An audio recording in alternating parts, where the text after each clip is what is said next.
We have some real exciting news to share.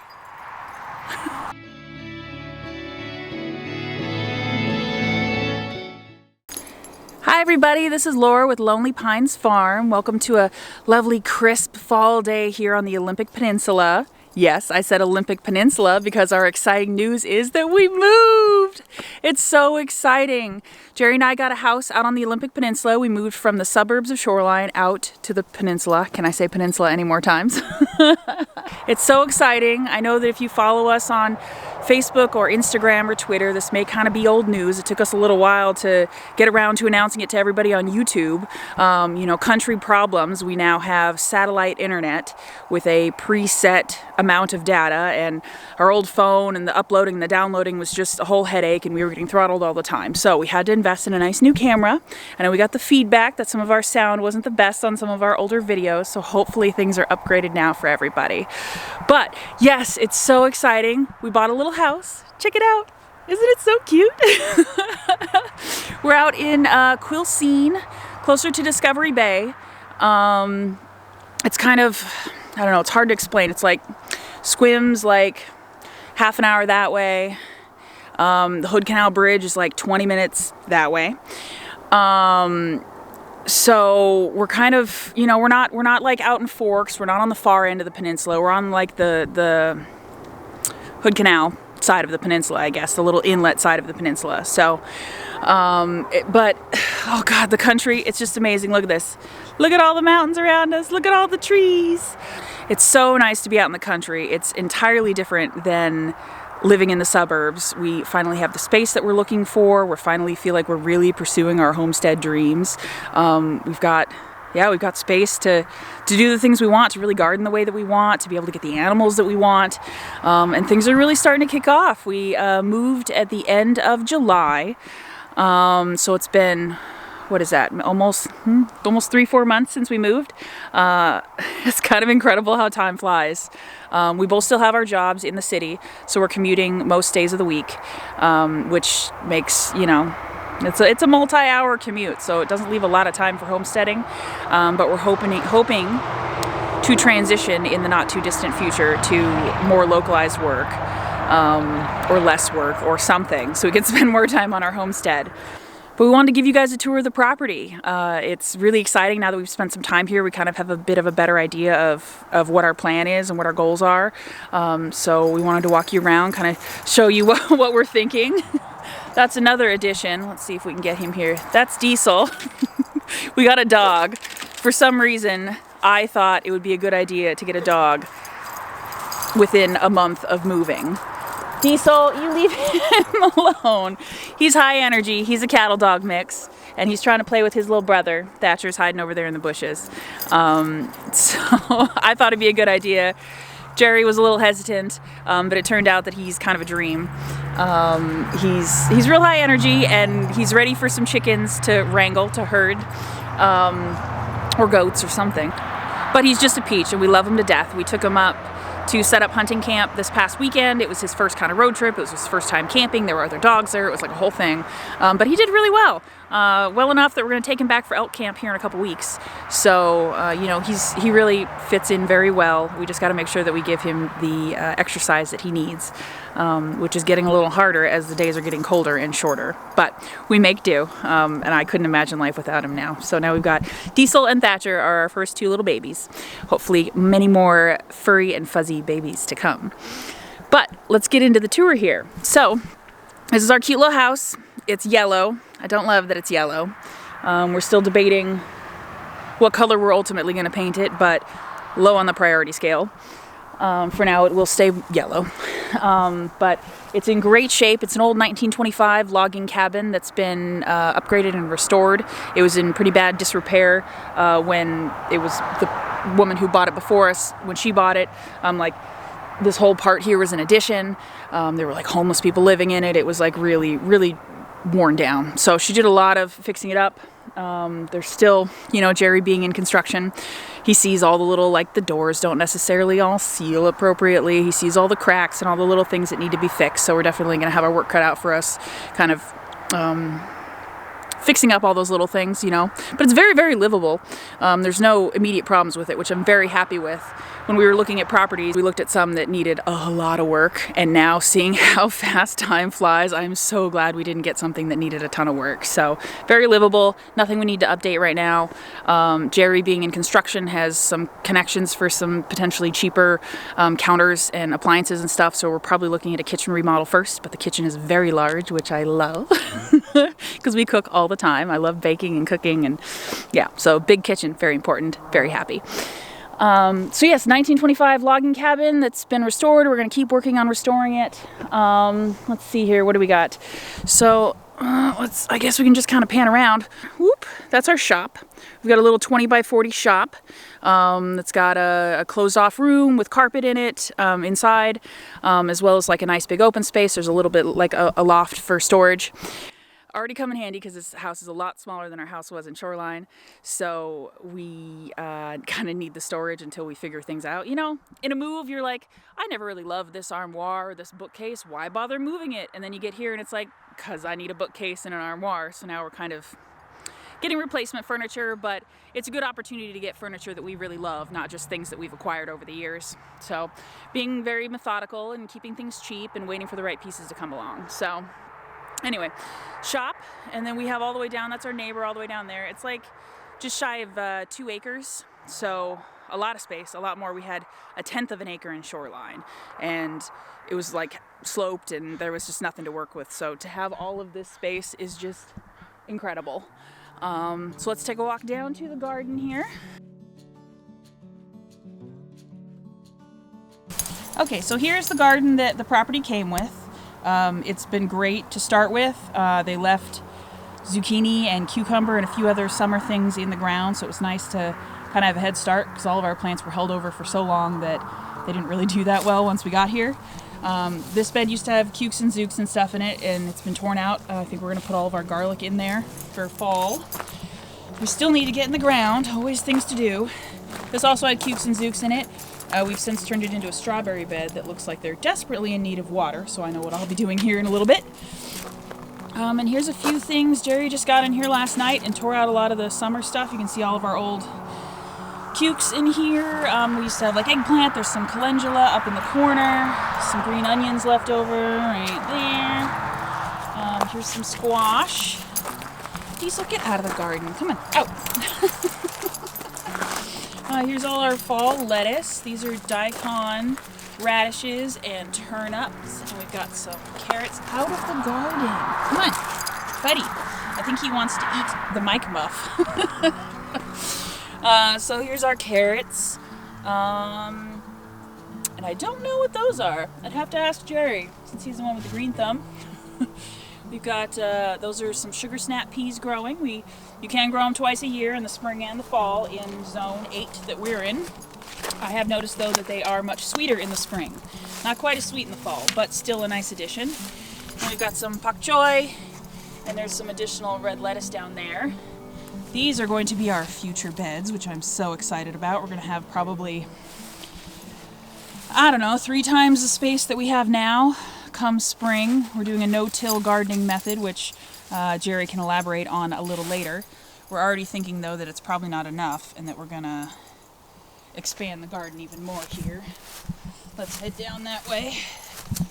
So we want to have access to the shop because sometimes we need to pull through to pull a boat up or to, I don't know, load the truck, things like that. So we want to almost not necessarily put in an intentional roundabout, but at least have access. So we're thinking that we'll keep like a strip here with no garden so we can drive around if we need to, and then probably turn the rest of this also into garden.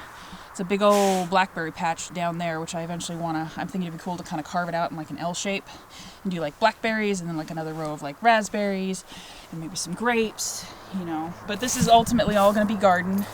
This is the greenest part of the yard. It's on a bit of a slope, so I think that should help with watering. This is I believe it's a Chinese empress tree.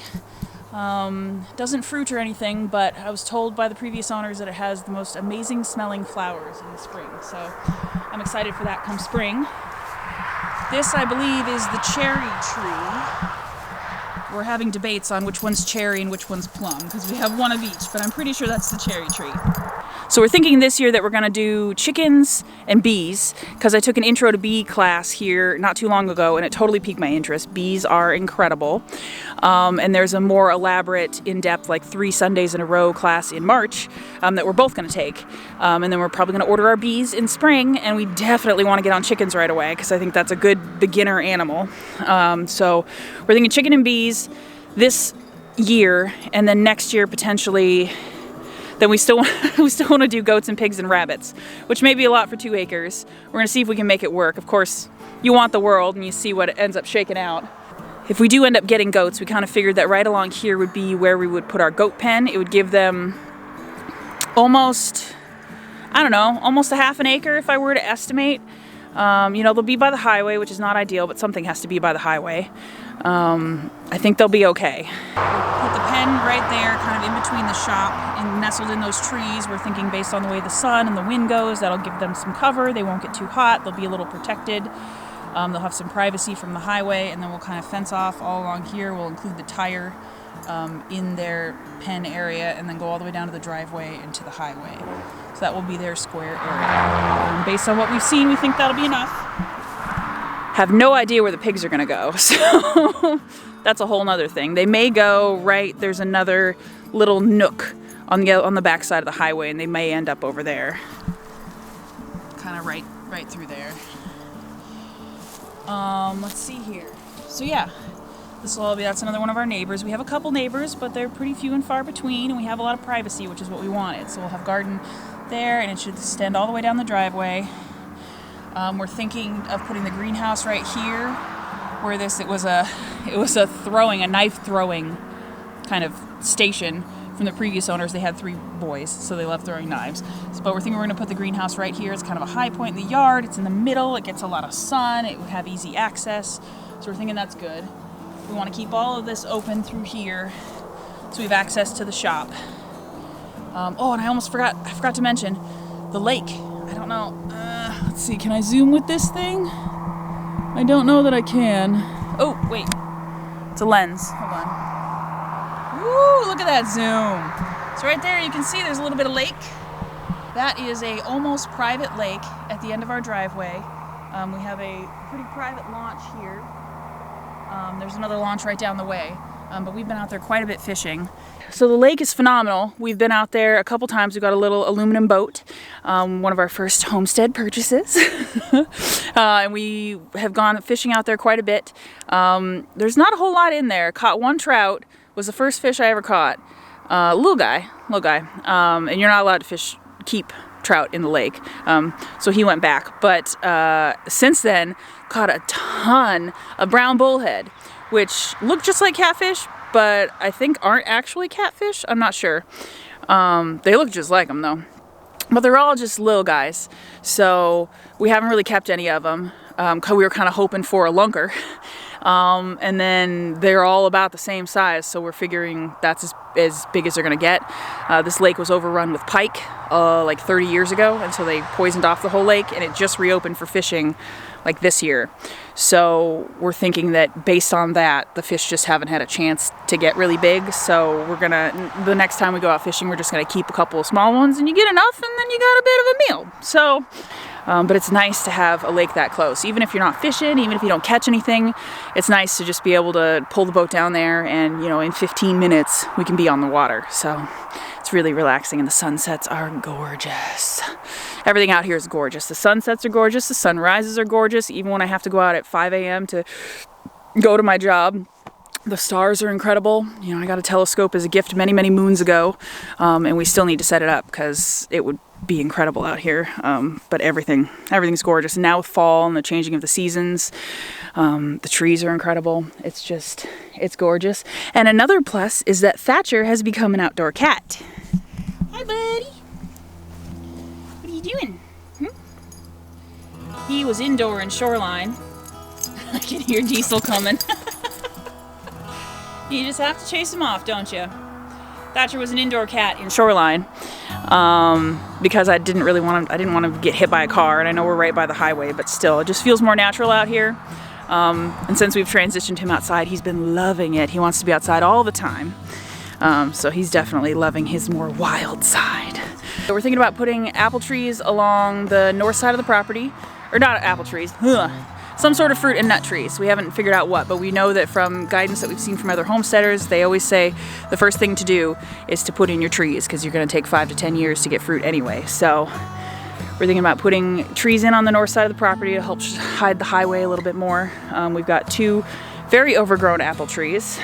All of the trees around here need maintenance, but it's been nice to, we were having pork chops. We wanted pork chops with apple and onion one night, and we were like, oh shoot, we're all out of apples. So we just had pork chop and onion, and as we were eating dinner, I said, I forgot we have apple trees now. That's a whole new thing. We felt like such idiots that we didn't get the apples from our own apple tree. But we want to put in, I think we're interested in a pear tree maybe, maybe some sort of nut. And I'm interested in, it's called a yuzu lemon. It's a hardy citrus that's hardy down to 0 degrees. We'd never tried one before. I was actually at the Asian store yesterday picking up a few things to make fire cider, and they had a yuzu lemon, so I picked one up. So we're gonna give it a try and see, because it's supposed to be like a cross between a lemon and a lime, and we want to make sure we kind of like it before we invest in a whole tree. But if we do, it should be hardy in our zone, and that'd be really cool to have our own citrus. We do have a little lemon tree. He's doing okay. We brought him in for the winter though. We're thinking that the chicken coop will go just here. It's going to be the north side of the shed. We're thinking chicken with rabbit attached. That's actually something we're going to be building this winter. We got to spend some of the winter clearing land and building structures. I know it's not going to be the ideal temperatures, but it's the ideal time, because Lord knows we don't have enough time. Starting to see that whole homestead to-do list never ends, and there's never enough time thing. It's already very true.